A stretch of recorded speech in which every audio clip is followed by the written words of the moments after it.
de mécanique ñii nekk tey au pouvoir nekkoon opposition ne ànduñ ca voté wuñ ko d'accorduñ ci tey ñoom ñu nekk majorité bëgg ñuy expliquer la Macky Sall doon def ñoom d'accorduñ ci woon voté wuñ ko woon loolu xel nangu donc taxawaay bi ñu ci am mooy bi ci Sénégal yëpp am nañ ko dindi ñu nekk ci leneen parce que nag mun nañ prétexte lu ne ba mu des ay mbirum loi parce que nag Pastef moo yore majorité écrasante à l'Assemblée nationale mbirum loi moom dootuñ fi sax nekk di ko werante parce que mënul nekk ba pare président dafa woote ay assises ne assises yi may woote lépp luñ fiy waxtaanee te laaj ay koppar mën naa ko def suba di laaj ay koppar foog ma xaar gars yi woteel ma boobu nanga ma sàngam. duul feccee mer de xam duul feccee mer de xam yéen xanaa yéen ay dënd ngeen yéen lan la may leen ñu jàmm yéen waa Y'en a marre gis nga jeex na de la amoon ci temps Macky Sall ak Ablaye Wade nga xamante ne le 11 juin c'est fini de le 11 juin 2000 xaw ma lu mu doonati jeex na de loolu dootu fi amati de c'est fini xam feccee mer de duul lajal ngeen ñu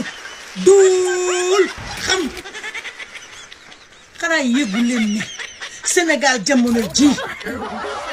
ñu ngi waajal inondation bi xool naka lañ mën a def pour wàññi dund bi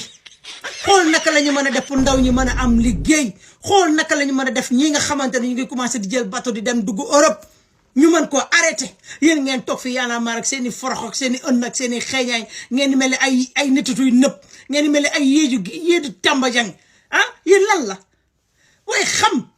instant yi nag Y'en a marre doole bi ngeen amoon bu njëkk ak léegi bi wuute na c'est fini de léegi nag patriotes yi ñoo am doole yéen amu leen doole xam